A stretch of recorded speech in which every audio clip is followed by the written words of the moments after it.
the former president, to defend him that we should be a bit magnanimous to him.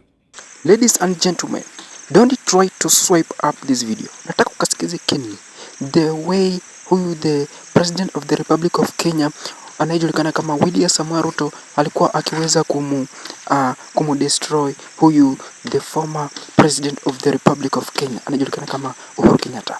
Unaona tazama changu, ameweza kumrushia bombshell, then ameweza, nataka ukasikize hii message vile alikuwa akiweza kumzungumzia huyu Uhuru Kenyatta. Na sitaki uswape hii video, na kama ni mara ya kwanza kupata video, ensure that umesubscribe. Na kama hujalike video, hakikisha kwamba umelike na utakuwa mtu wetu wa maana zaidi. Hebu sikiza. And maybe use this occasion to the defense of my former boss, the former president, to defend him that we should be a bit magnanimous to him. He did time, led our country, and the Linda Mama program was a great program. We developed it under the Jubilee administration, under the leadership of President Uhuru. We learned a lot from the Linda Mama program.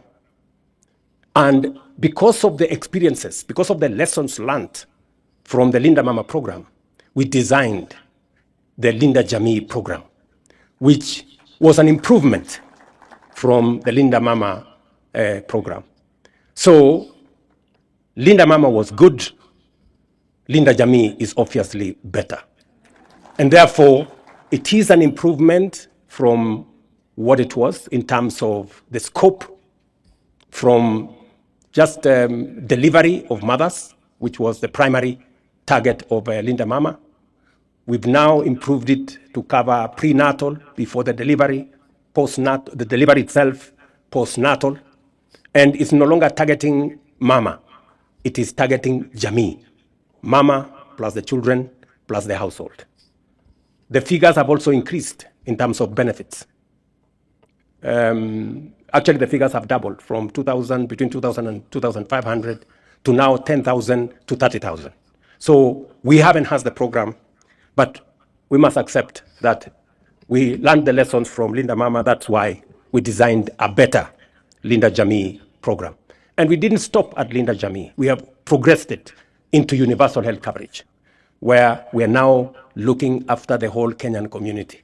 And that is why the figures Aden Duale was saying, of 7 million beneficiaries to now 26.5 million beneficiaries, has become a reality because we are progressing from there. I see the passion, I see the restlessness of the young people in Kenya as they look for education, as they look for knowledge, as they look for training. And it is the most perfect expression of what we need, and a perfect reminder for us as policymakers and leaders. It is very important that at this point in time, we must have a reflection. In fact, it is an inflection point for us as Kenya. We must ask ourselves questions. Because just across, right here in the border of Kajiado, we have another university that is being built there, Kenya Advanced Institute of Science and Technology University. That university in Konsa City here is being built by resources given to us, a soft loan given to us by South Korea. And they've given us a facility of 80 billion Kenyan shillings to build the infrastructure, horizontal infrastructure in Konsa, including the university in Konsa. But just imagine, South Korea, which is now giving us 80 billion, in 1963 was exactly the same as Kenya.